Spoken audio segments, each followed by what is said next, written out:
¿Ya? Miren. ¿Cuánto hay aquí? 100 mililitros. Por el amor de Dios, nunca se olviden. 100 mililitros.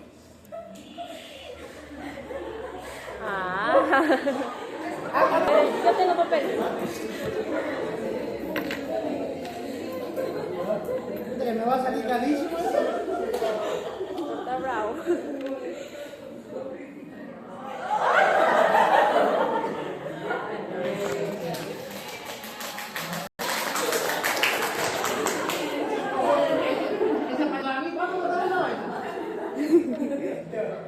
Ahora, miren chicos, este es el tubito de 100 mililitros. ¿Cuánto le hemos hablado de sangre a la doctora ahorita? 100. ¿Cierto? No se olviden, 100. Y lo ponemos en una granilla, ahí lo dejamos. ¿Sí? Después de una hora, porque ya hemos dicho, ¿cuántos glóbulos rojos hay en un milímetro cúbico de sangre? 4, 35. ¿Cuántos glóbulos rojos hay?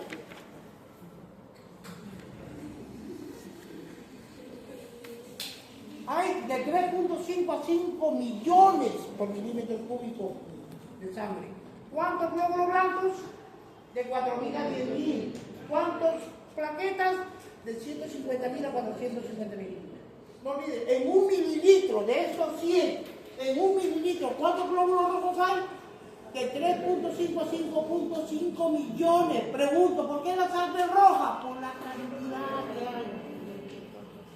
Por el peso específico del glóbulo y por acción de la gravedad, esa sangre se va a precipitar, se va a fondear. Entonces se filtra acá. A la doctora, ¿cuánto le sacamos? 100 mililitros de sangre. Y todo esto de aquí se llama hematocrito. ¿Y qué es el hematocrito? Un concentrado de glóbulos rojos. ¿Y alcanza cuánto? El 45 mililitros de los 100. Por eso representa el 45%. 45 de 100 es hematocrito. ¿Y cuánto le falta para llegar a 100? Le falta 55 mililitros, que es lo mismo que el 55% de cada 100. El 55 es este remanente. Y eso se llama plasma. ¿Pero claro? Y esta formulita, por amor de Dios, jamás se olviden. De cada 100 mililitros de sangre, el 45 de cada 100, por eso el 45% es hematocrito. Y el 55% es plasma. ¿Entendieron? Bien, regreso. El flujo sanguíneo renal es igual al 20 o el 22% del gasto cardíaco. El gasto cardíaco es 5 litros, el 22% es 1.1 litros por minuto le llega al riñón, ¿cierto? Es lo mismo que 1100 mililitros de ¿qué? De sangre. ¿Estamos? A eso se llama el flujo sanguíneo renal. Ahora, otro concepto que no quiero que se confunda. ¿Qué es el flujo plasmático renal? Tranquilos, ¿saben que esta fórmula? El 55% de la sangre es plasma. El 55% de la sangre. De 1100 mililitros de sangre, ¿cuánto hay de plasma? 605 mililitros. ¿Ya? En la lámina van a encontrar 625 mililitros. ¿Ya? Porque la sangre algunos de 4 a 6, este es para cuestión numérica. Pero por ahí va. Lo que yo quiero es el concepto. ¿Ya entendieron?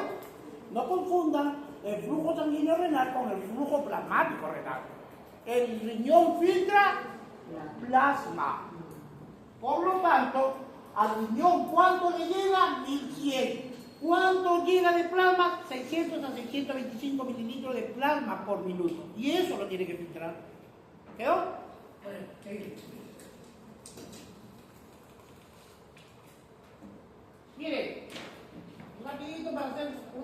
energía. ¿Se acuerdan cuando estudiábamos el aparato respiratorio? Habíamos dicho de que este es el alveolo y este de aquí era el capilar. Y esta de aquí se llamaba la membrana alveolo capilar. Ventilación, difusión a través de esta membrana. Por gradiente de presión sale el CO2 y entraba el oxígeno. Y cuando entraba la sangre se iba al plasma 3% y 77% de tu glóbulo rojo. ¿Se acuerdan? Bien. Esta analogía quiero que la grabemos. Así como aquí se filtra, en el riñón también hay 3 elementos. ¿Ya? En el riñón hay, es decir, el glomérulo capilar, es de la cápsula de Bowman, este es el túbulo contorneado, este es la asa de Henle, el túbulo contorneado distal y este es el túbulo colector. ¿Estamos? La cápsula de Bowman, el túbulo contorneado proximal, el asa de Henle, el túbulo contorneado distal y el túbulo colector. El túbulo colector va a tener 2 partes, el cortical y el medular. ¿Hasta ahí vamos bien? Sí. Ya, ahora miren. El túbulo renal tiene células que lo revisten interiormente. Y aquí está.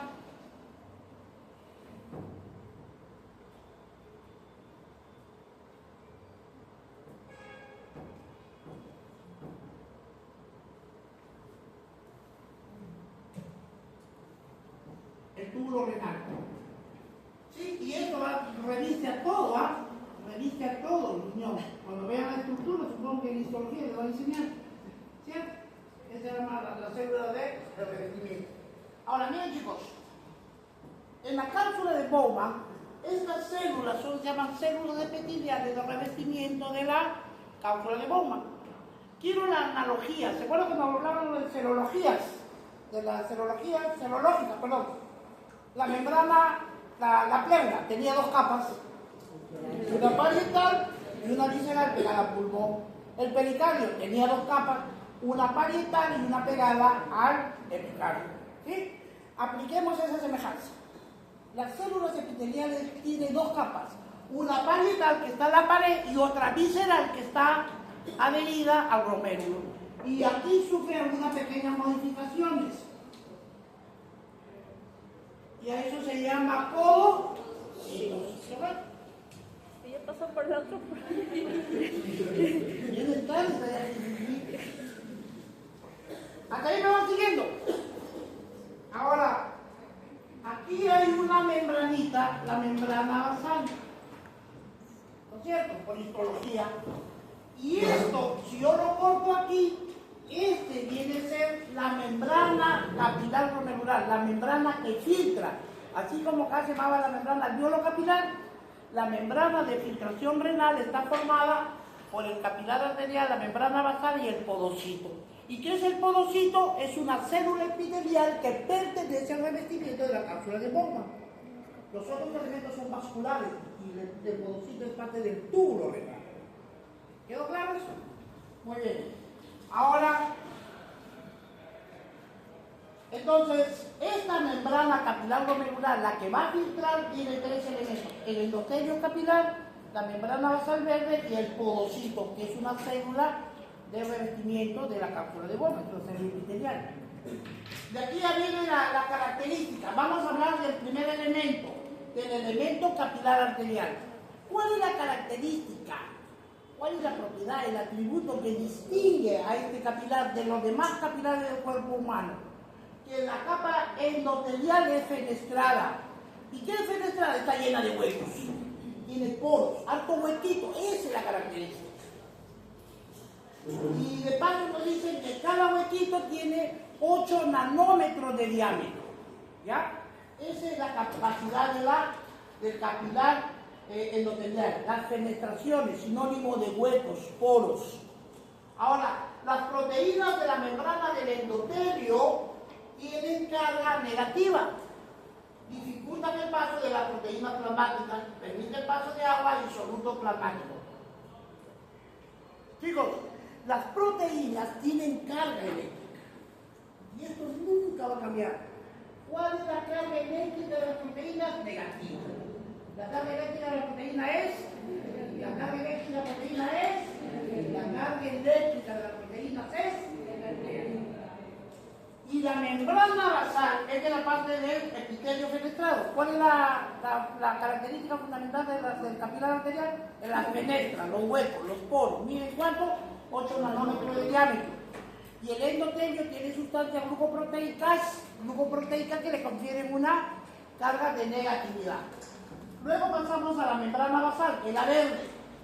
Constituye una red de colágeno y fibrillas proteoglucanos, con espacios grandes para filtrar grandes cantidades de agua insoluble.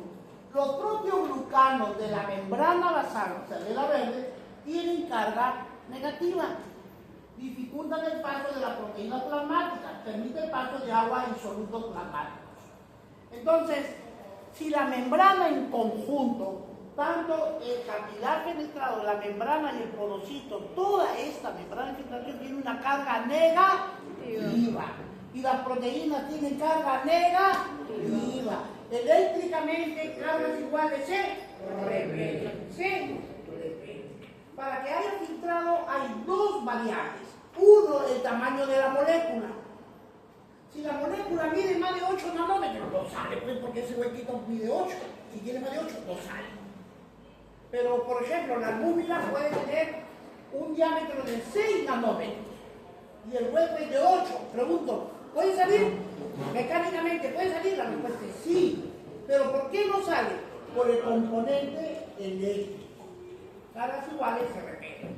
Entonces, la filtración va a depender de dos variables: del tamaño de la molécula que se quiere filtrar y de la carga de la misma. ¿Sí? Si mecánicamente menor de 8 sale, si es carga positiva, va rápido. Pero si tienen cargas iguales, lo va a repeler. En consecuencia, las proteínas no se filtran. Y cuando nosotros los médicos encontramos exámenes de orina con presencia o embolsos de proteína, quiere decir que ese riñón ha entrado en una etapa de deterioro, de distribución. ¿Estamos? Entonces, no olviden que la proteína más abundante del cuerpo humano se llama albúmina. Cuando agarran un huevo y sacan la clara solita y lo echan a un plato, cojan un tenedor y lo baten, ¿qué pasa? Levanta espuma. Doctor, estoy orinando como con espuma. Ah, vale, no. Está perdiendo proteínas, albúmina básicamente. Sí, pero no me pregunten, porque a veces el golpe del chorro de la micción golpea el fondo de la taza y el agua, genera burbujas, pero desaparece rápido. Ustedes no toman, ¿no? ¿Han visto un vaso de cerveza servido con espumita hasta arriba? No se cae.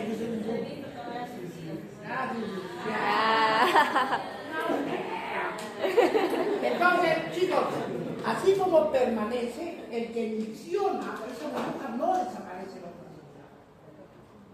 Entonces, no, doctor, yo he verificado y demora en esa. Finalmente, someterlo a la prueba, pues, manden un análisis en busca de proteína guanina y se acabó. Muy bien. Adelante, señorita, ya hemos ido a comer.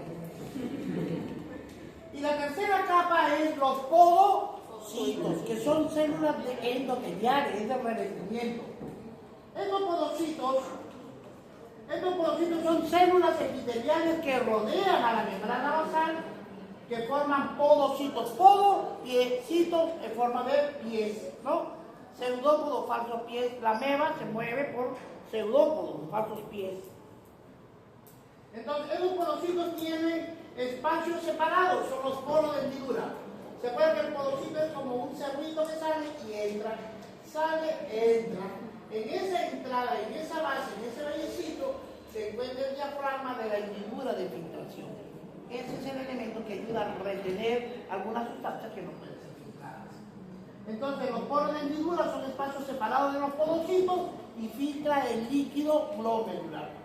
El epitelio tiene carga negativa, dificulta el paso de la proteína plasmática, ya entendemos por qué, y permite el paso de agua a solutos plasmáticos. Ahora, cuando se filtran las sustancias, uno de los elementos que nos han tomado de referencia es el agua. El agua filtra con facilidad, sin obstáculo, con mucha suavidad, por llamarle de alguna manera. Entonces dijeron, el agua es el referente. Todos los que se filtran como el agua tienen el número 1.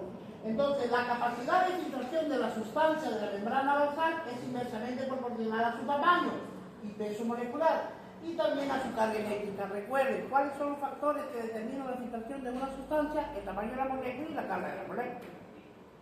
La capacidad de filtración de 1 significa que la sustancia se filtra tan libremente como el agua. La capacidad de filtración 0,75 significa que cualquier sustancia, cualquier molécula que se quiere filtrar, en este caso 0,75, significa que tiene la capacidad del 75% como lo que lo hace el agua. ¿Entienden? Entonces se filtra con una rapidez del 75%. En este cuadro comparativo para que vean, el agua es 1. ¿Quién se filtra con facilidad? El sodio, la glucosa y la inulina. ¿Quién se filtra con un poco de dificultad? La mioglobina. ¿Qué es la mioglobina? Una proteína. ¿Y cuál es la proteína más abundante del cuerpo? La albúmina. ¿Cuánto se filtra? 0,005. Borren el 5. 0,00. Prácticamente no se filtra. La albúmina no se filtra. Adelante. La albúmina masa molecular alta, su capacidad de filtración es 0. Es 0. Muy bien. Recuerden de que el capilar arterial era un capilar fenestrado. ¿Por qué fenestrado? Porque está lleno de huecos, de poros. ¿Y esos poritos cuánto miden en diámetro? 8 nanómetros. La albúmina ¿cuánto mide? 6 nanómetros. Mecánicamente lo pueden cruzar, la respuesta es sí. ¿Y por qué no la cruza? Por la otra carga eléctrica. Cargas iguales se repelen. ¿Estamos? Ahora, el filtrado. Ya esto lo hemos repasado. La filtración de grandes cantidades a través de los capilares glomerulares, la cápsula de Bowman. ¿Cuánto filtra el riñón al día? 180 litros por día. Es lo mismo 180 litros en 24 horas. Si lo pasamos a mililitros por minuto, 180.000 entre 1440, 125 mililitros por minuto. Esa es la filtración glomerular. No olviden, se reabsorbe el 99% de filtrado. El 99% de filtrado se reabsorbe. Entonces, en la composición del filtrado, el filtrado glomerular carece de proteínas y elementos celulares, por ejemplo, de glóbulos rojos, incluidos los eritrocitos. Las concentraciones de sal y moléculas orgánicas son similares a la concentración del plancton. ¿Qué es el filtrado? Es plasma puro. No es sangre porque le falta la albúmina y le faltan los glóbulos rojos. A excepciones a esta generalización son algunas sustancias con un peso molecular bajo como el calcio y los ácidos grasos, que no se filtran libremente porque están unidas parcialmente a las proteínas plasmáticas. ¿Se acuerdan del hierro? La transferrina que transportaba hierro era una proteína. Si es proteína tiene carga negativa. Igual, el calcio y los ácidos grasos son transportados por proteínas, pero la proteína tiene carga negativa, por lo tanto es rechazada y no podemos medir a ellos por riñón. Pero hay otra fórmula, en el área de electrolitos podemos medirlo. Le saco la muestra al doctor de sangre y lo podemos dosar o medir la cantidad de calcio. Pero aquí no se puede ver por filtración por el transportador que tiene el calcio. Muy bien, ahora sí vamos a ver los componentes del filtrado. Vamos a hablar del filtrado, de la reabsorción, secreción y excreción. Aquí viene. Pero para entender ello previamente hay que conocer algunos conceptos fundamentales. Rápidamente, ¿han visto preparar soya? Cuando en la casa mamá prepara soya, ¿cierto?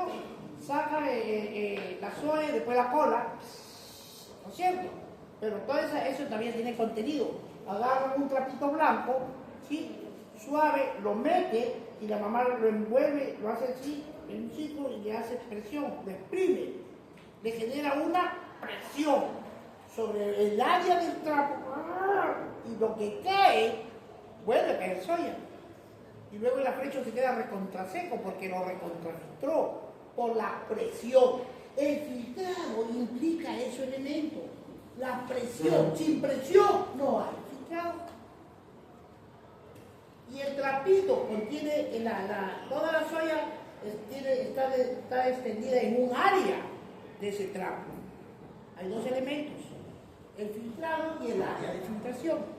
Sin fuerza de filtración, sin presión y sin área no hay filtrado. ¿Sí? Quiero que lo analicemos de esa manera. Bien, lo otro que hay que entender acá es lo siguiente, chicos.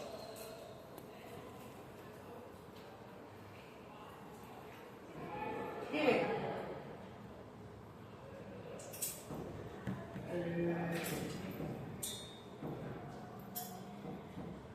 recuerdan, ya les he dicho, chicos, ya les he dicho, y eso recuerden, ¿cómo se llama la última división de la circulación? El último poquitito, ¿cómo se llama? El sistema capilar. Y no olviden, chicos, el sistema capilar tiene elementos. Este es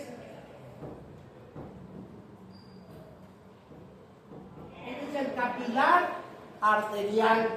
Este es el capilar venoso. Este es el líquido intersticial.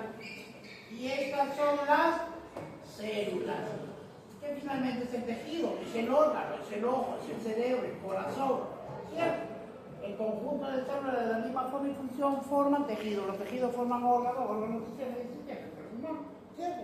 Pero esta es la última división. Recuerden que la sangre lleva oxígeno y nutrientes y lo tiene que vaciar al líquido intersticial. Y la célula, una vez que ocupa la energía, ya hace su pipí, su popó y bota todas sus cochinaditas al sistema de desagüe y este lo recoge y lo retorna. Para entenderlo así, porque hacemos un ser vivo. ¿Estamos? Muy bien. Pero aquí hay algo que yo quiero que lo tengan claro. Dentro de la sangre va a estar equilibrada por dos fuerzas, por una presión hidrostática y por una presión colodosmótica. La presión hidrostática tiende a sacar la sangre fuera del vaso. La presión hidrostática tiende naturalmente a sacar la sangre fuera del vaso. Y la presión colodosmótica trata de retener la sangre dentro del vaso. Cuando esas fuerzas están en equilibrio, la sangre fluye de forma laminar. ¿Quién genera la presión hidrostática? La sístole ventricular. ¿Quién genera la presión osmótica? La fuente de las proteínas. Las proteínas generan la presión osmótica y la sístole ventricular genera la presión hidrostática. Si una persona está desnutrida, hueso y pellejo, hueso no tiene nada de grasa, hueso y pellejo, desnutridazo, esa personita, ¿qué va a tener en la sangre? Hipoproteinemia, baja concentración de proteínas en sangre. Recuerden que la proteína más abundante se llama albúmina. Va a tener un cuadro de hipoalbuminemia. Si la albúmina cae, ¿qué pasa con la presión colodosmótica? Disminuye. Y si cae la presión colodosmótica, ¿quién predomina? La hidrostática. ¿Qué pasa con el líquido? Sale del vaso, genera edema. ¿Entendieron? El edema.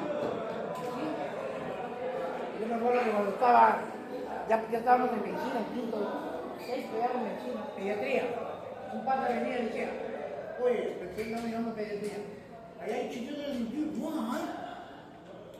Oye, un chiquito de nutrición, no, si yo le digo que está bien gordito. Está edematizado.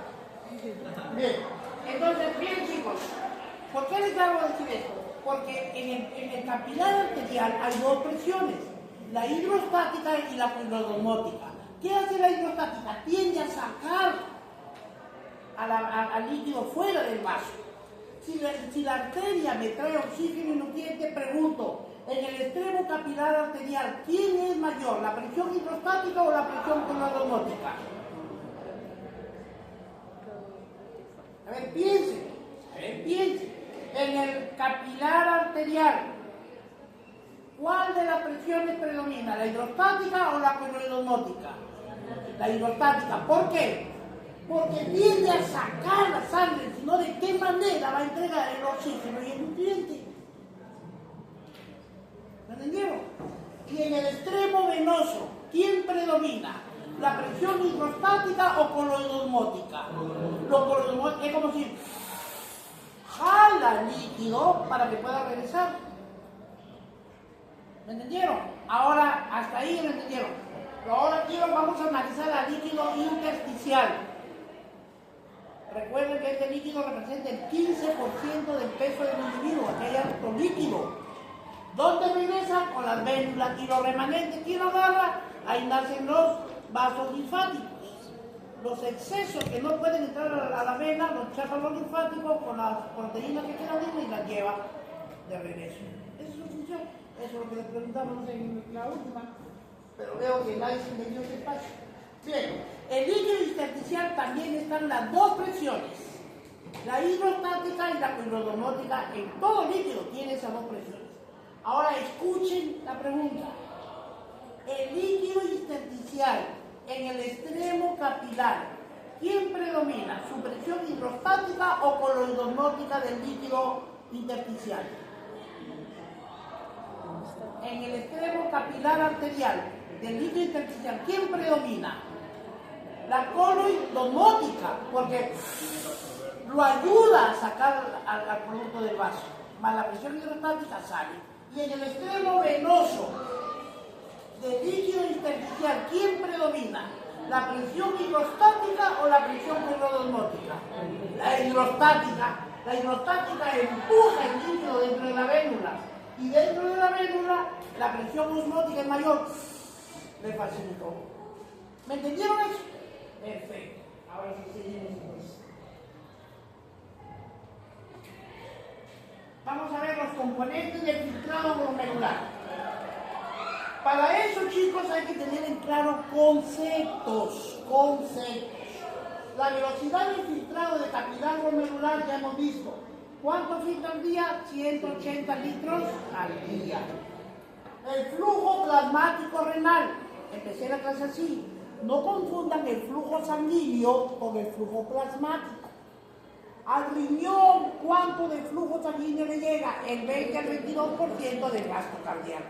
¿Cuánto es el gasto cardíaco? 5 litros. ¿Cuánto es el 22%? 1100 mililitros de sangre. Y de esto, ¿cuánto es de plasma? 55%. ¿Se acuerdan? Ya les dije. Por cada 100 mililitros de octavio sacamos 100. ¿Cuánto de plasma es? 55. De esos 1100 de flujo sanguíneo que le llegan al riñón, ¿cuánto es de plasma? 625. Pero en un minuto llega a los 625, no todo se filtra. ¿Cuánto se filtra máximo? 125 mililitros por minuto. Me preguntan, ¿y cuál es la fracción de filtración? Si me llegan 625, que es el 100%, y se filtra 125, ¿qué porcentaje es? 125 entre 625 por 100. ¿Cuánto sale eso? Háganlo. 0.2 por 100, 20%. La fracción de filtración es el 20%. ¿Cómo sale la fracción de filtración? A la filtración glomerular sobre el flujo plasmático renal por el 100%. ¿Quedó? Llega el 625 de plasma, pero solamente se filtra 125. Quiere decir, ¿qué porcentaje de plasma que llega en un minuto al riñón se filtra? El 20% de plasma. ¿Quedó claro eso? Muy bien. Ahora, esto es por una gradiente de presión. La filtración, recuerden de la soya, la presión que genera la mamá sobre la área del trapo, hay dos fuerzas, presión diaria y lo que pasa, lo colado, lo filtrado, eso es. Entonces, aparte de la presión, hay otro componente que participa en el filtrado, que es la fuerza hidrostática coloidosmótica a través de los endotelios, que ahorita ya les explico, y el coeficiente de filtración. La filtración glomerular es igual al coeficiente de filtración por la presión de filtración neta. Y eso es lo que la vamos a ver acá. Y esto quiero que quede claro, por amor de Dios, no vayan a perder una pregunta de esto. De esto, no sé, pájaro me gusta, y a las mismas. Miren chicos, aquí, esta es la arteria aferente y esta es la arteria eferente. Y esta es la cápsula de Bowman, ¿estamos? Y esta es la línea de filtración. así como era alveolo capilar, capilar fenestrado, membrana basal y los podocitos. A través de eso, mediante presiones, por gradiente de presiones, se da la filtración. La presión hidrostática arterial renal es igual a 60 milímetros de mercurio. Esos números hay que estudiarlos. La presión coloidosmótica a nivel arterial es de 32 milímetros de mercurio. ¿Estamos? La presión hidrostática de la cápsula de bomba, entendiendo que la presión hidrostática tiende a sacar el líquido, es decir, aquí evita que entre, lo bota, ¿cierto? Entonces, ¿cuánto es la presión efectiva? Si la presión hidrostática empuja la sangre para filtrarlo, para pasarlo a la cápsula de bomba y salga, lo filtra, ¿quién le retiene acá? La coloidosmótica. Entonces yo resto 60 de fuerza positiva, porque este me resta. 60 menos 32, 28. Me queda efectivamente 28. Empujo, pero esta se opone. La presión hidrostática de bomba, ¿cuánto es? 18. 28 menos 18, 10. ¿Cuál es la filtración neta? ¿Cuál era la fuerza neta de filtrado? 10 milímetros. Ahora intentamos de la siguiente manera. La presión coloidosmótica con la presión hidrostática de la cápsula de bomba evita la filtración, ¿o no? Yo lo puedo sumar. 32 más 18, 50. 60 menos 50, 10. Se acabó. ¿Qué les vamos a preguntar? ¿Cuáles son las sustancias que aumentan la dilatación de las arterias, que aumentan el volumen, aumentan la presión y mejoran el filtrado? A ver, yo les pregunto, ¿cuál es el efecto del filtrado si aumenta la presión coloidosmótica dentro de la arteria?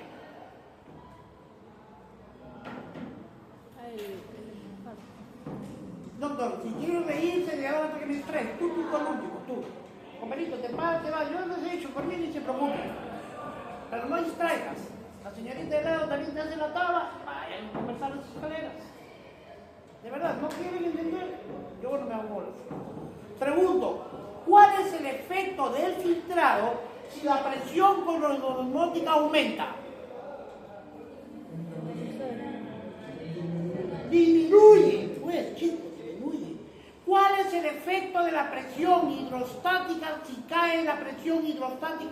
¿Cuál es el efecto del filtrado si la presión hidrostática capilar disminuye?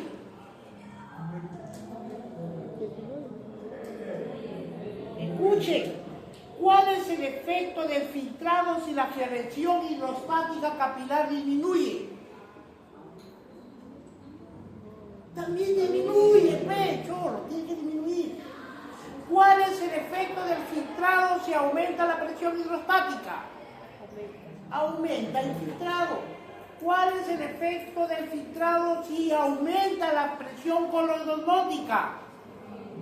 ¿Cuál es el efecto del filtrado si disminuye la presión hidrostática de la cápsula de Bowman? Aumenta. ¿Cuál es el efecto del filtrado si disminuye la presión de la cápsula de Bowman? Aumenta. Y si aumenta la cápsula de Bowman, ¿qué pasa el filtrado? Disminuye. ¿Entendieron? Eso es lo que se va a jugar. Entendiendo nada más. 60, 32, 18. 32 más 18, 50. 60 menos 50, presión neta de filtrado, ¿cuánto es? 10. ¿Y esto 10 de qué resulta? De la presión hidrostática del capilar, que favorece la filtración, se que aumenta, menos la presión hidrostática de la cápsula de bomba, menos la presión coloidosmótica de la proteína plasmática y el capilar. ¿Se entendió? Ese es el fundamento para entender el filtrado.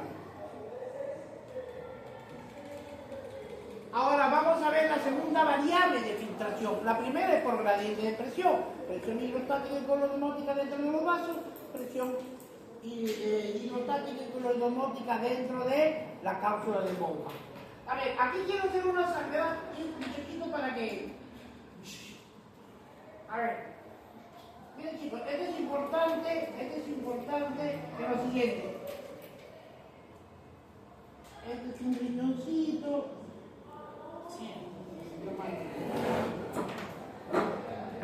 Este es un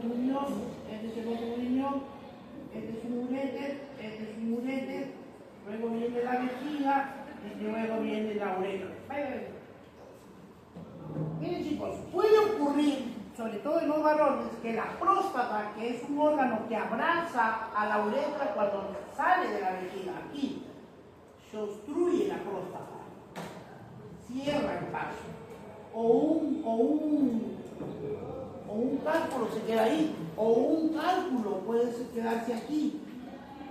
El riñón filtra sangre normal, ¿cierto? El riñón filtra sangre, ha filtrado el plasma, que finalmente la sangre, ¿cierto? Sino que es un componente, específicamente, sí, es correcto decir, el riñón filtra sangre, la respuesta es sí, pero no toda la sangre, solamente filtra el plasma. Curiosa que viene esta campaña.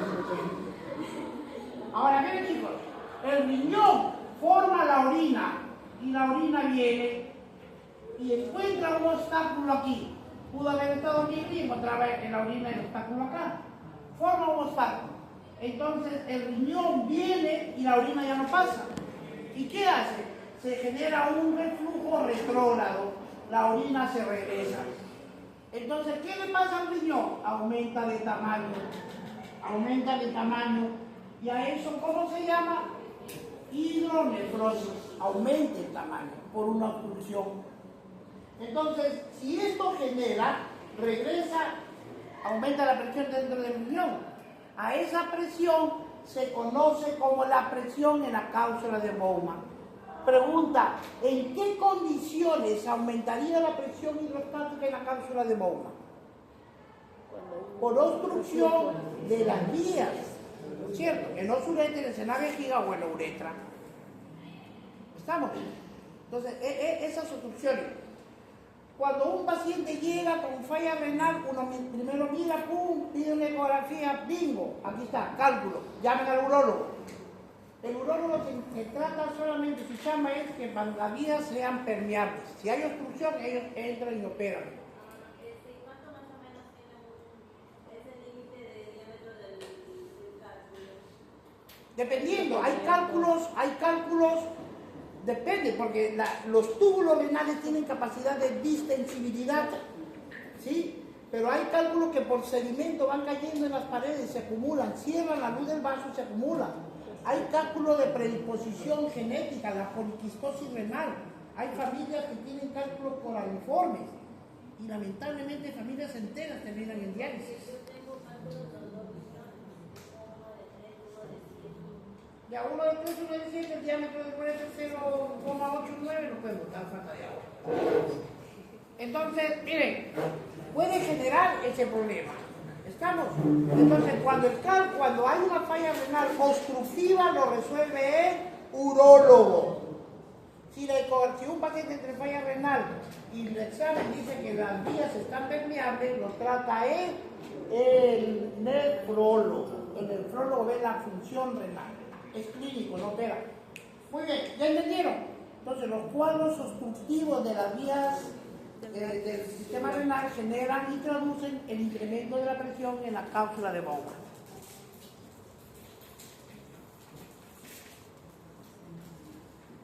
Entonces, el segundo coeficiente de filtración, el coeficiente de filtración es la permeabilidad por el área de filtración de los capilares glomerulares. La filtración glomerular va a ser igual al filtrado glomerular, que es 125, y a la presión de filtrado neta, que era 10. 125 entre 10, 12.5 mililitros por minuto por milímetro de presión para el filtrado. Aumento del coeficiente incrementa la filtración glomerular. El área superficial del filtrado no se afecta diariamente.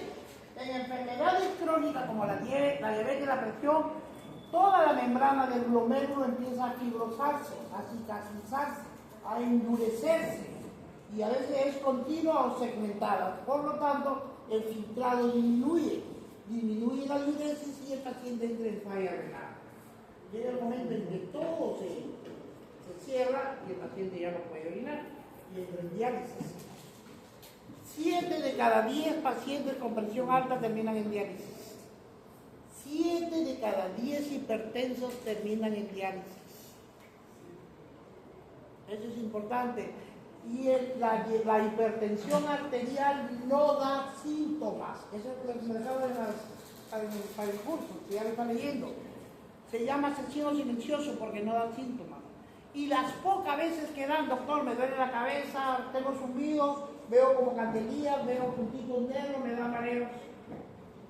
Si nosotros salimos al patio y a los 100 primeras personas que se cruzan le tomo la presión, hacemos un muestreo de 500, pero a 100 la presión está altísima, los ponemos aparte. Hemos hecho un tamiz, ¿cierto? Un filtrado. Entonces, de esas 100 personas que indudablemente están con la presión alta, nosotros vamos y yo les pregunto lo siguiente: levanten la mano los que tienen molestia. Todos sabemos que los 100 están que vuelan con presión. Uno levanta la mano, doctor, me duele la cabeza, otro cefalea, otro tinnitus, mareos, fotofobia, lucecitas blancas, escotomas, puntitos negros, me dan mareo. 5 de cada 100 expresan molestia. 5 de cada 100 expresan molestia. Interpretación en sentido contrario. Levanten la mano de los 100 que están volando con presión. Levanten la mano los que no tienen molestia. De los 195 levantan la mano. Doctor, a mí no me duele nada. Por eso se llama asesino silencioso. Y va remodelando, va cambiando, va destruyendo los riñones. No olvide que son 1 millón de nefronas. Para entrar en falla hay que estar con 50% de los miembros comprometidos. Y la presión alta es un fenómeno, es asintomático, asesino silencioso. Por eso es un problema. 7 de cada 10 hipertensos tienen diabetes. Una chambota que tenemos muchos. Muy bien. Determinantes de la filtración. Aquí es jugar lo que hemos estado jugando previamente. Aumento de la presión hidrostática de la cápsula de Bowman. ¿Qué pasa con el filtrado? Lo reduce. Aumento de la presión coloidosmótica capilar glomerular. Reduce la filtración glomerular. ¿Cierto? Ahí está su condición. Aumento de la presión hidrostática capilar glomerular.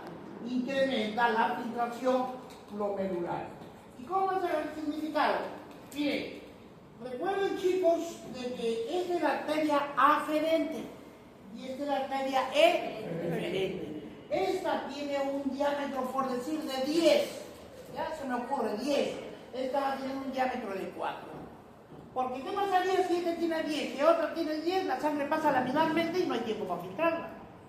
Pero si este diámetro es mayor y este es menor, es como un cuello de botella, ¿cierto? Pasa el volumen, pero como la salida es estrenosada, demora en salir y se acumula un poco el líquido acá. Si el líquido se acomoda, la masa del volumen genera presión y mejora la filtración. Partan de eso. No es el mismo diámetro. Si lo leen, van a conseguir ese dato. 2. ¿Qué pasa si hay una obstrucción de la arteria aferente? Si hay una estenosis o una obstrucción, entra poca sangre. Si entra poca sangre, poco volumen. Si hay poco volumen, poca presión. Si no hay presión, baja el filtrado. Pero ¿qué pasa si la arteria aferente está normal y hay una vasoconstricción del eferente? ¿Qué pasa con el filtrado? Aumenta. Perfecto, se acabó, nada más. Aumenta, porque aquí se cierra, la sangre ya no puede salir, se amontona la masa, se amontona el volumen, se amontona la presión, mejora el filtrado. ¿Entendieron? Es para racional, chicos. No se vayan, por ejemplo, a ver, vamos a hacer un ejercicio rápido. ¿Cómo se llaman las sustancias que dilatan a las arterias renales? A ver, ¿cuál es el efecto de la angiotensina a nivel capilar, arterial?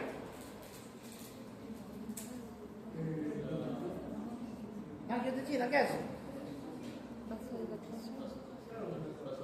Vasoconstricción. Pero ¿dónde actúa la arteria, la angiotensina 2? En la arteria aferente. Perdón, gerente. ¿Cuál es el efecto de la angiotensina con relación al filtrado? Perfecto. ¿Se acabó? Eso es lo que se les pregunta, chicos. Pero si los conceptos no los tenemos claros, se van a hacer una bola de mezcolanzas y se pierden. A la pepa nomás, efectos. Muy bien, entonces el aumento de la presión hidrostática capilar glomerular incrementa la filtración del glomérulo. Esto ya lo hemos dicho. El flujo sanguíneo renal es de 1.100 mililitros por minuto porque representa el 22% de gasto cardíaco. Extremadamente alto comparado con otros órganos, es verdad. Resistencia vascular renal, las arterias citrobulillales, la arteria ferente, y es necesario para la regulación precisa del filtrado glomerular para manejar volúmenes y solutos. En estos extremos se va a generar. Por otro lado, chicos, no olvidemos de que si bien es cierto, la filtración va a depender del tamaño de la molécula y va a depender de la carga de la molécula. ¿Cierto? 8 nanómetros, carga negativa no pasa. Más de 8 más con carga negativa no pasa. Muy bien. Pero recuerden de que el sistema está regido por el sistema nervioso simpático. El simpático y el parasimpático. Son dos sistemas antagónicos, pero no son contrarios plenamente, son antagónicos complementarios. Y para ello siempre hay que empezar a tener sobre todo el efecto del sistema simpático. Pregunto, ¿cuál es el efecto del simpático sobre el sistema arterial?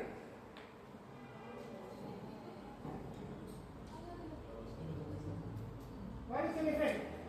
¿Cuál es el efecto de los ojos, sobre el corazón, sobre la respiración, sobre los músculos? Para eso, chicos, miren, la hormona del estrés es el simpático, es la adrenalina, es el cortisol. Y para él, a mí me lo explicó un profesor que hasta ahora le agradezco porque siempre repito lo mismo. Imagínate que te vayas tú en una calle, solo, ya oscuro, 12 de la noche, ¿ya? Vas solo, vas con temor. Ya te faltan 6 metros para dar la vuelta y llegar a tu casa. A la hora que ya vas llegando a la esquina se aparece un uruguayo, así, echando una babosa y te hace... Puta, ya fuiste. Ya. ¿Sí o no?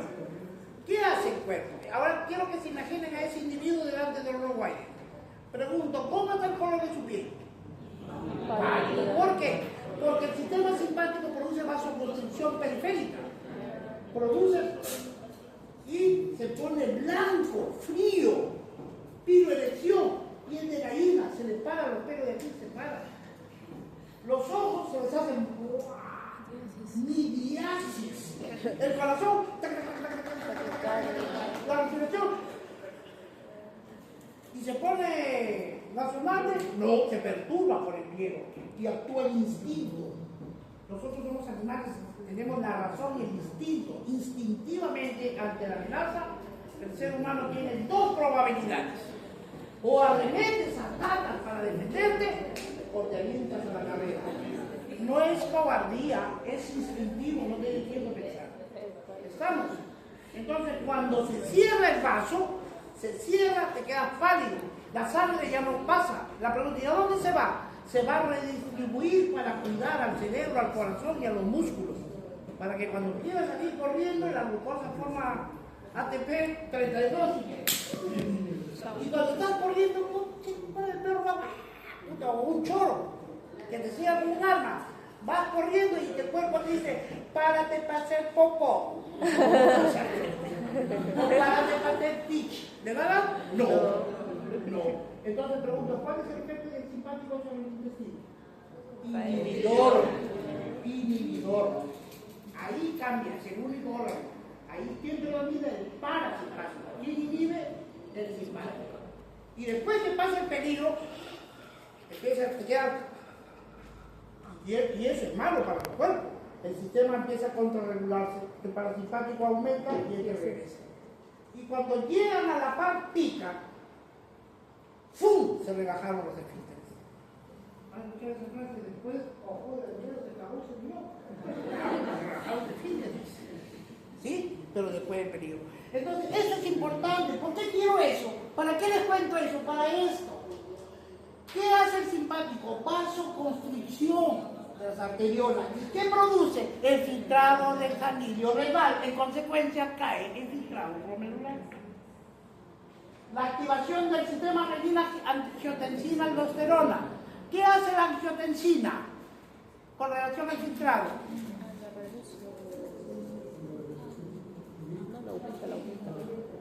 Cuidado, angiotensina es un vasoconstrictor, disminuye, no, cuidado, mecanismo de acción. ¿Dónde actúa?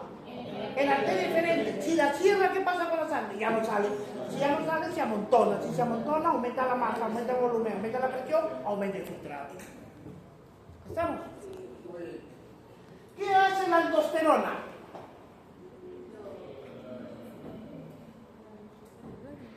¿Qué hace la aldosterona, doctora? Bien, enfermedades, respuestas inmediatas, hemorragia grave, isquemia cerebral, si cae el volumen, si en una hemorragia, en un estado de diarrea, de vómito, sale del cuerpo, el cuerpo se deshidrata. Y si el cuerpo se deshidrata, a todos los órganos le llega poca sangre. ¿Cuánta sangre le llega al riñón? Poquita. ¿Qué pasa con el filtrado? Disminuye. Por lo tanto, el paciente ya entra en oligoria o anuria. No orina, pero estamos. Control hormonal y por autacoides. Autacoides son hormonas que actúan localmente. Normalmente una hormona es liberada por una glándula por el torrente sanguíneo y actúa lejos de donde la fabricaron. En cambio, los autacoides no. Por ejemplo, adrenalina, noradrenalina, endotelina. ¿Qué produce? Vasoconstricción renal. ¿Qué pasa con el filtrado? Lo disminuye. Entonces, no olviden, adrenalina, noradrenalina y endotelinas. ¿Qué producen? Vasoconstricción. Efecto sobre el riñón y el filtrado disminuido. Eso se le va a preguntar.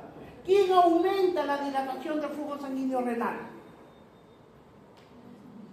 Las prostaglandinas, las salicilinas, el óxido nítrico dilatan, mejoran el filtrado. Eso es lo que tienen que estudiar. ¿Qué favorece el aumento de la filtración? El efecto sobre el filtrado, el efecto sobre... Porque eso es lo que queremos que aprendan. Vean aquí. Entonces, si hay una disminución de esta arteria, el filtrado disminuye. Pero si la de aquí se mantiene normal y la de acá se cierra,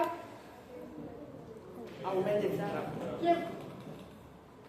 Ahora miren, el control hormonal y por autacoides. La angiotensina 2 contrae la arteriola eferente. ¿Dónde actúa la angiotensina en el riñón? En la arteria aferente. ¿Qué efecto genera sobre el filtrado? Se acabó. Ya no hay más que hablar. La angiotensina 2 contrae la arteria aferente y aumenta el filtrado. Pero si se queda sostenidamente va a generar hipertensión, porque el resto del cuerpo, ¿qué va a generar? Vasoconstricción. Por lo tanto, aumenta la presión. Sino que si momentáneamente es un mecanismo de compensación hasta que corrijamos la causa. ¿Por qué bajó? Porque estuvo con diarrea alto flujo, estuvo vomitador, tenía hemorragia, ¿no? Le reemplazamos líquidos corporales y el cuerpo se establece. El óxido nítrico derivado del endotelio, del capilar, las células endoteliales forman el óxido nítrico. El óxido nítrico fue descubierto por el doctor Luis Narro, norteamericano, premio Nobel de Medicina. Fue compartido ese premio, del óxido nítrico. Reduce la resistencia vascular renal y aumenta la filtración glomerular. Las prostaglandinas E2 y G12 y la bradicilina reducen la resistencia vascular. Interpretación contraria, mejoran el flujo.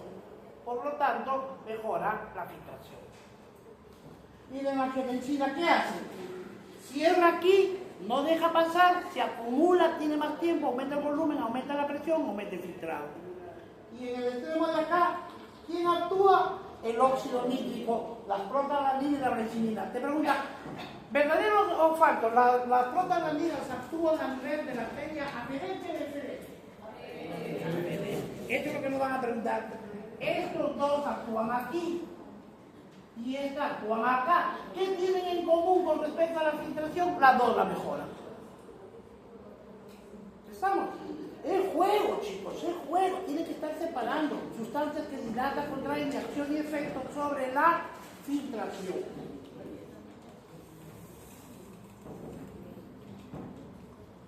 Autorregulación de la filtración glomerular y el flujo sanguíneo renal. Para que vean un dato importante de la autorregulación, tanto el riñón como el cerebro autorregula el sistema de la presión arterial. Nosotros sabemos que la PAN, ¿a qué llegó la presión arterial media?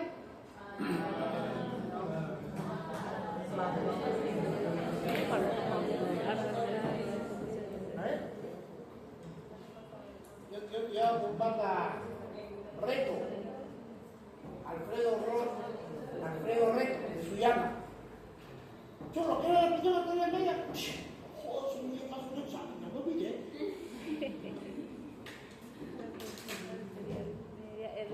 La presión arterial media es sistólica más 2 veces la diastólica, todo sobre 3. ¿Cuánto sale? 90. Miren chicos, cuando la presión arterial media está en 90, el cuerpo filtra 180 litros al día, reabsorbe 178 litros y medio y excreta 1,5 litros de orina. Pero cuando hay una variación de la presión arterial media de 90 entre 100 y 120, si no hubiera el sistema de autorregulación, ¿qué pasaría mecánicamente? El filtrado sería 225, ya no 180. Reabsorbe la misma cantidad, 178 litros y medio, pero ¿cuánto de orina tendría que excretar? 46.5 litros de orina, 30 veces más, para que vean si no hubiera el sistema de autorregulación. Preguntamos, ¿ese sistema de autorregulación alguien lo programa o no? Tiene que ser una inteligencia.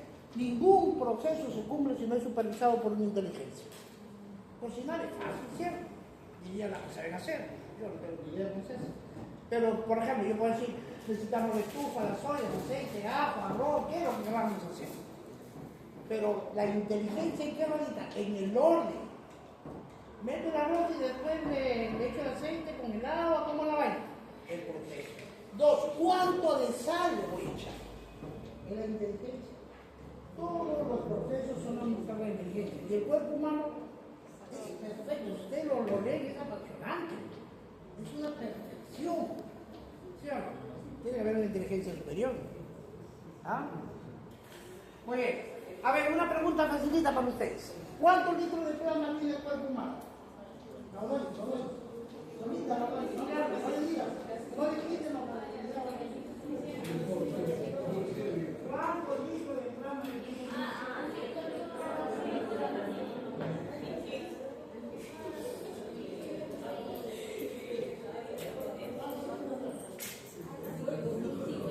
¿Cuántos litros de plasma tiene el cuerpo humano? ¿Pero cuánto, qué papá? ¿Cuánto? ¿Cuánto tiene? Si tiene 5 litros de sangre, ¿cuánto de sangre? En la sangre, ¿cuánto de plasma hay? 55%. 5 litros. ¿Cuánto es 55% de 5 litros? 2.75 litros. Ya Gaito le dice 3 litros tienen de plasma. Ya, lo redondea. Se lo hubieran jalado. Yo le dije, ¿cómo no voy a regalar? Ya mucho, ya con muchos muchachos. Ya le voy a regalar. El complejo justaglomerular. El complejo, en la literatura también lo habla como al aparato. No es otra cosa, chicos. Cápsula de Bowman, túbulo contorneado proximal, asa de Henle, túbulo contorneado distal y el túbulo colector. En el túbulo colector, no se olviden, el colector cortical y el colector medular. El complejo es cuando el túbulo contorneado distal se junta al glomero. De tal manera de que genera ese verdecito y acá lo vemos mejor. Esta es la arteria eferente, esta es la arteria eferente. Ahora, ¿qué pasa? La arteria eferente. Este de aquí, que son las células mesangiales extraglomerulares, porque están fuera de glomérulo, las células mesangiales. Este túbulo de acá es el túbulo contorneado distal. El túbulo contorneado distal tiene la mácula densa.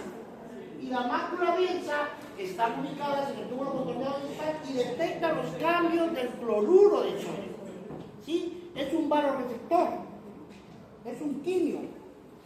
la mácula densa, si cae el sodio, dice, wow, cayó el sodio. Y le dice al cerebro, cholo, cayó el sodio. Y el cerebro dice, si cae el sodio, cae el agua, si cae el agua, el pato está deshidratado. Actívense el sistema de energía del sistema de la planta. Pero eso hay que recordar. Lo siguiente, mucha luz en aquí.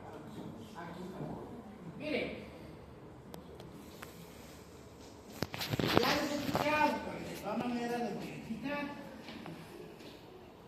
Ya les dije, este es el sodio, el catión más abundante del cuerpo humano. Este es un cometa. Y aquí están ustedes que se vacilan con su cometa. No olviden, no olviden, no olviden. El sodio arrastra el agua. Muchas veces la literatura no habla del metabolismo del agua porque estamos sobreentendidos esta figura metafórica. Donde va el sodio, va el agua. De ley. Donde va el sodio, va el agua. No se olviden, el sodio, donde va el sodio es su cola. Mi papá cuando nos iba a ver a mi abuela, y vamos nosotros detrás, ya viene el comer su cola. Mi mamá ya era no sé. Entonces, el agua, no olviden la cola. Ya, esa figura no se olviden, chicos. Donde está el sodio, está tácito. Muchas veces la literatura no lo habla, pero nosotros ya lo sobreentendimos. Muy bien. Ahora, miren, cuando la mácula densa le dice, detecta los cambios de caída del sodio. El sodio, a través del sistema del eje neuroendocrino, le dice al cerebro, específicamente al hipotálamo, dice, compadre, el sodio está bajo, el sodio está bajo, es sinónimo, el sodio está bajo, deshidratado, el sodio está bajo, el hombre está deshidratado, el sodio está bajo, deshidratado. ¿Cierto? Porque no hay agua.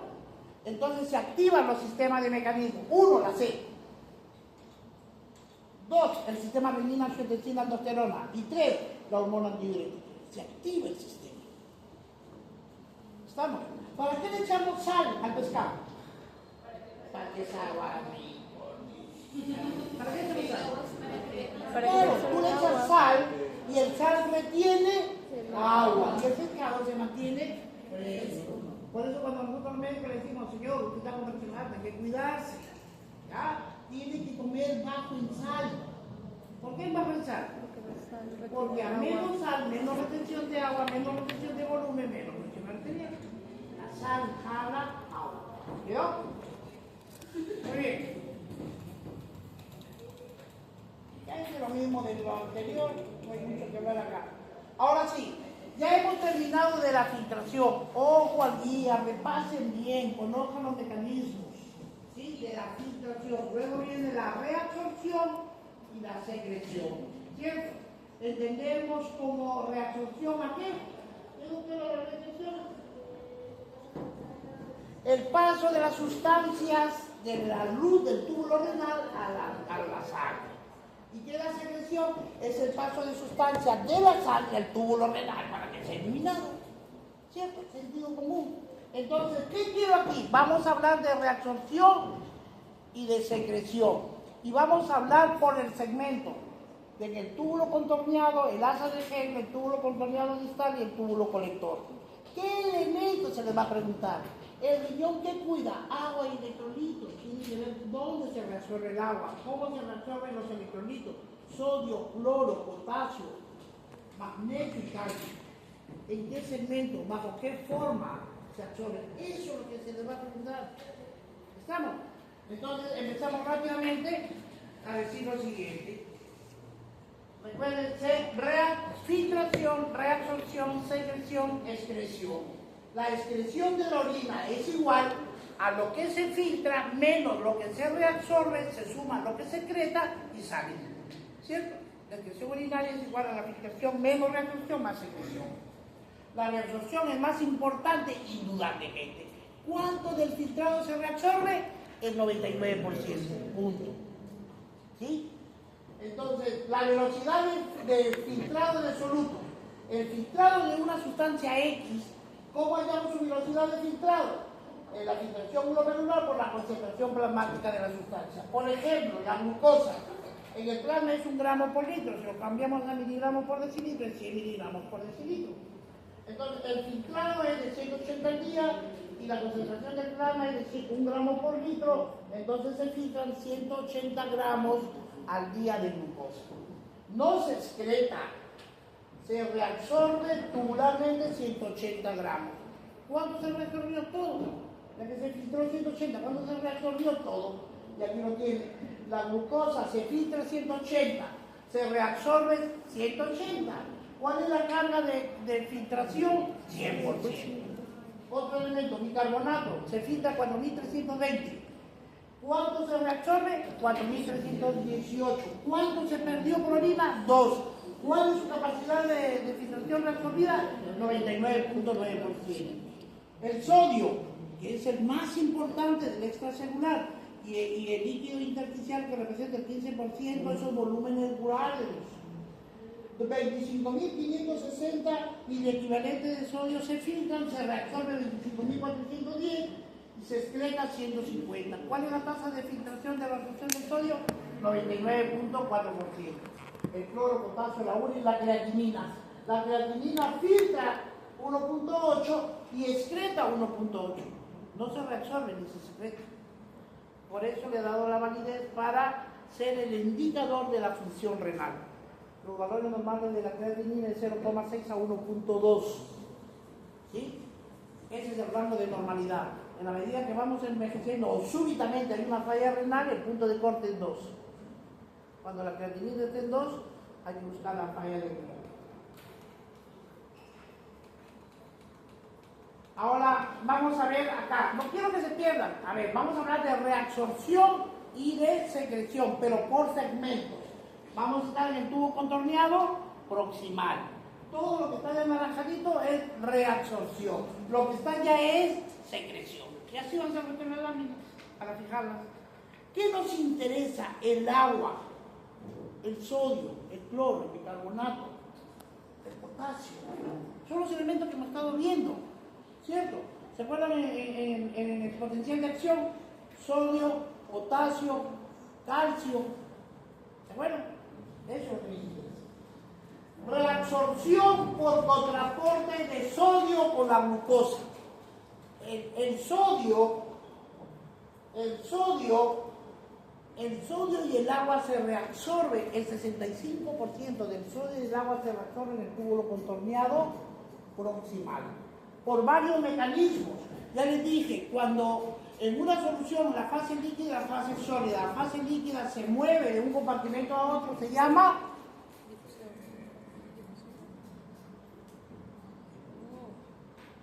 ósmosis. Y cuando la fase sólida de la solución se mueve de un compartimento a otro, se llama difusión. Aquí entra por difusión. Les van a preguntar, ¿el sodio se transporta por ósmosis?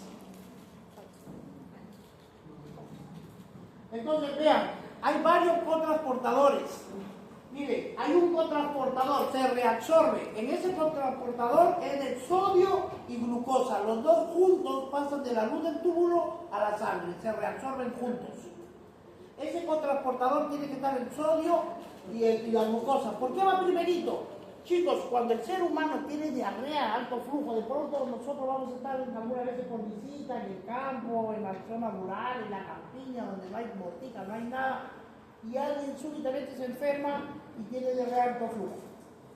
Ustedes se van a asustar, porque van a decir no solamente agua, hay que darle sales, pero no hay sales. ¿Qué hacemos? Ya les he dicho, las sales naturales.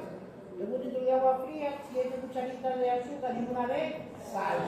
¿Y para qué sal? Y azúcar y sal. Por esto, pues, para que el sodio y la glucosa, el azúcar, se monten en un cotransportador y entren. Ese es su mecanismo. ¿Por qué otra forma entra, se reabsorbe el sodio? Por un cotransporte entre sodio y potasio. Ya van dos. Sodio, glucosa, sodio, potasio. Reabsorción por difusión, el bicarbonato, es decir, entra por difusión simple. ¿Por qué? Porque la nitrasa, ya saben, CO2 más agua, ácido carbónico, la ácido carbónico anhidrida en el ion hidrogenio y el bicarbonato. ¿Qué pasa? Reabsorción paracelular del cloro.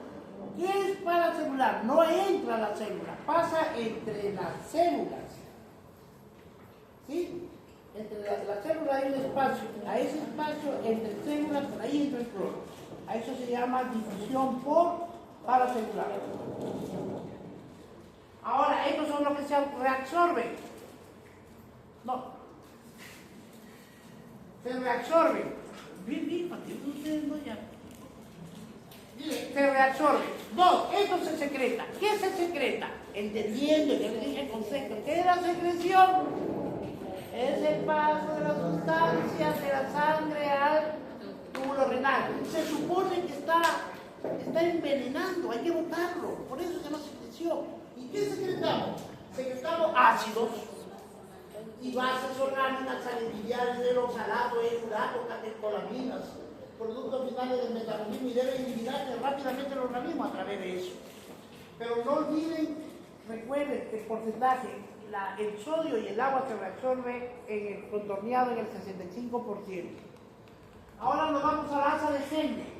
En el asa de Henle acá hay algo importante que quiero que lo distingan, chicos. El agua se reabsorbe fundamentalmente en el asa de Henle 65%. Aquí viene el agua, miren el agua se reabsorbe, se reabsorbe, se reabsorbe, se reabsorbe, se reabsorbe, el agua se reabsorbe, se reabsorbe, se reabsorbe, hasta aquí nomás. Porque ese es el asa descendente o asa delgada y luego viene la asa ascendente o gruesa. El agua se reabsorbe en la primera mitad del asa de Henle. Quiere decir que el agua pasa a la base recta, que es el vaso sanguíneo, sino que así se llama en el riñón. ¿Han leído algo de eso todavía? La base recta. Bueno, aquí viene el agua. Aquí está el agua. Se reabsorbe. Saco el agua de la luz del túbulo y la regreso al vaso. Se reabsorbe hasta aquí. ¿Entienden? Hasta el brazo descendente, el asa de Henle. Pero para el sodio es impermeable. O sea, los solutos no se reabsorben. En la segunda mitad se vuelve impermeable al agua. El agua ya no se reabsorbe en la segunda mitad, pero sí se reabsorbe el cloruro de sodio, la sal. Aquí se reabsorbe agua, pero no se reabsorbe sal. Acá se reabsorbe sal, pero no se reabsorbe agua. De aquí para adelante ya el agua no entra, salvo que al hidrojale. Por ejemplo, la hormona tiroides o la aldosterona. De otra manera no puede ya, por el radiante. ¿Me entendieron esa parte? Entonces, en el asa de Henle, descendente fino se absorbe el 20% del agua. ¿Cuánto se absorbió en el contaminado proximal? 65. ¿Cuánto se reabsorbe aquí? 20. ¿Cuánto vamos? 85. ¿Cuánto falta? 15. ¿Dónde está distribuido? Ya, eso es el reabsorbe. En el ascendente fino, en la ascendente, reabsorción de solutos. O sea, ahí sí las sales se reabsorben, pero ya no el agua. Y en el ascendente grueso, reabsorción de solutos, no agua. Y se reabsorben los solutos. El sodio, miren, había el cotransportador sodio-glucosa, sodio-potasio. Acá encontramos otro mecanismo. Recuerden, los solutos se mueven por difusión y la difusión es activa y pasiva. ¿Cuándo es activa? Cuando gasta energía. Aquí, por ejemplo, el sodio mediado por la bomba de sodio o potasio ATPase, ¿gasta energía o no? ¿Qué tipo de difusión es? Activa. ¿Por qué? Porque gasta energía. El sodio en cotransporte con el hidrógeno. En el contorneado había el sodio en cotransporte con la glucosa. ¿El cotransporte gasta o no gasta energía? Ya no le digo, a ver, la próxima clase me preguntan. La forma de la reacción del sodio es la relación de sodio, potasio con dos cloros. Sodio, potasio hacen la carga positivo-positivo, con dos cargas negativas se hace un sistema de cotransporte que se llama NKCC. Sodio, potasio, cloro, cloro 2. ¿Ya? No es otra cosa que un contraportador. El trabajo de ustedes es identificar en qué segmento, sobre todo del agua y el suelo, qué porcentaje y qué mecanismos.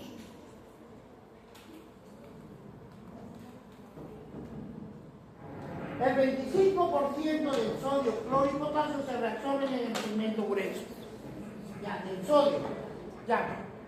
65 y 25, 90. ¿Cuánto faltan? 10. En el túbulo contorneado distal se reabsorbe. En el túbulo contorneado distal, porción inicial, el segmento de ingredientes se reabsorbe sodio por este mecanismo. Sodio con transporte con el cloro. Hay 3 tipos de contrasporte, con la glucosa, con el potasio y con el cloro. Les van a preguntar, ¿en qué segmento? ¿Gasta una gasta energía? No sé. Potasio por difusión, magnesio, calcio, sodio y potasio son palas celulares. No se reabsorbe agua, ni urea. El 5% del sodio y cloro se reabsorbe en esta porción. ¿Cuánto van? El túbulo contorneado proximal más el túbulo cortical, célula principal, reabsorbe el cloro sodio. El sodio ya viene por la aldosterona y el agua por la hormona secretan potasio por acción de la aldosterona. ¿Qué hace la aldosterona? Reabsorbe el sodio y secreta el potasio. Si reabsorbe el sodio, arrastra el agua. La aldosterona genera hidratación.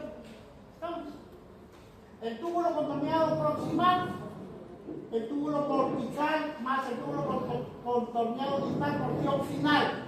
Células principales, se reabsorbe el cloro por difusión, sodio por aldosterona y agua por hormona antidiurética. Secretan potasio, aldosterona. El túbulo colector medular reabsorbe agua, sodio, urea y secreta hidrogeniones. Recuerden que hasta el final el agua y el sodio son los alimentos fundamentales del cuerpo, se reabsorben. Por eso les estoy diciendo como lección a cada rato, ¿qué es la reabsorción?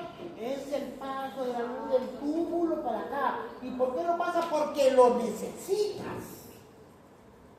¿Y qué se secreta?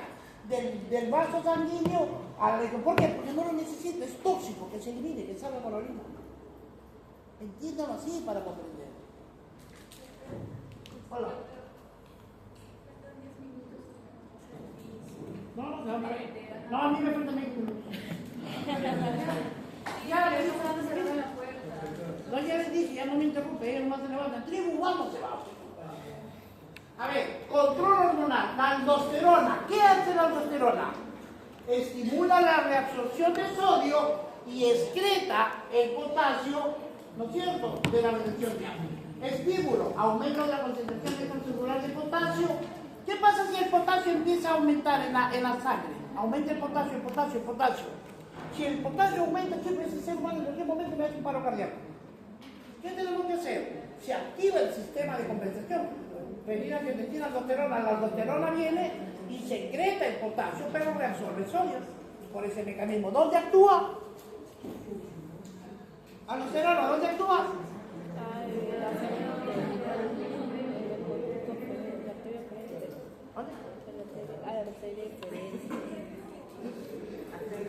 En el túbulo contorneado distal, la aldosterona, túbulo contorneado distal. Angiotensina reabsorbe sodio y agua. Estimula la secreción de la aldosterona, por eso reabsorbe. Contrae los arteriolos deferentes, reabsorción de sodio en la tabuladora, estímulo de la bomba de sodio potasio se reacta. Con contraporte con el hidrógeno y con contraporte con el bicarbonato. ¿Quién estimula todo ese sistema? Un cuerpo deshidratado. ¿Cuánto se deshidrata? Hay hipotensión, hipoglucemia, hemorragia, diarrea, pérdida por sudoración excesiva. Recuerden que cuando cae el gasto cardíaco es que el cuerpo humano está deshidratado. Cuando el cuerpo humano está deshidratado, cuando al cuerpo le falta agua y soluto, el cerebro estimula las 3 luces de emergencia. 1, C. 2, renina, angiotensina, aldosterona. Y 3, hormona antidiurética. ¿Qué se les va a preguntar? ¿Dónde se forma la hormona antidiurética? ¿Dónde? ¿Dónde?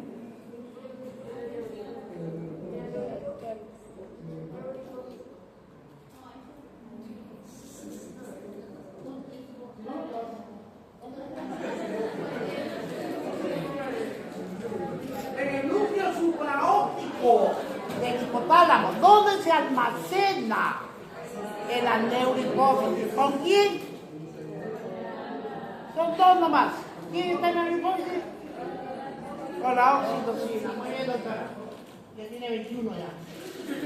Miren, ya esto ya, pero hay que entenderlo. El sistema renina-angiotensina, eso por ley viene, por ley. Porque ya les he dicho, el riñón equilibra el volumen de agua y sales.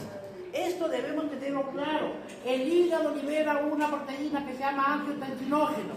El angiotensinógeno se convierte en angiotensina 1 por acción ¿de quién? De la renina. ¿Quién genera la renina?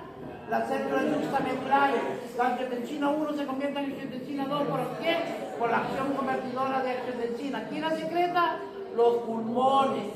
¿Y qué hace la angiotensina 2? Es un potente vasoconstrictor y a nivel renal actúa en la arteria eferente. Y esta estimula al hipotálamo para que produzca más hormona antidiurética. Estimula a la glándula suprarrenal para liberar la aldosterona. ¿Entienden? Se activa el sistema. Ya eso ya se puede estar bonito, ya eso para que lo repase. La hormona antidiurética, ya hemos dicho dónde se forma. ¿Dónde actúa?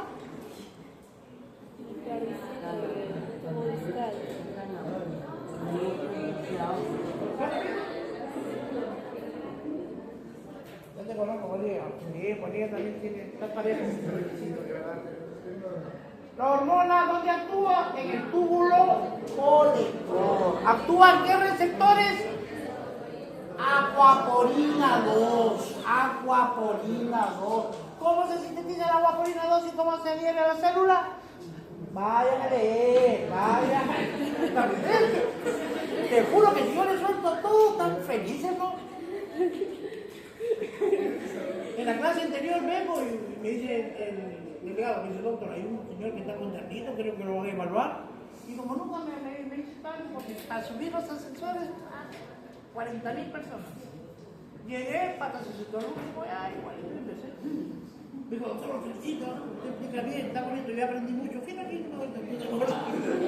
Papeles no tenía. Oye, vamos a pasar lista.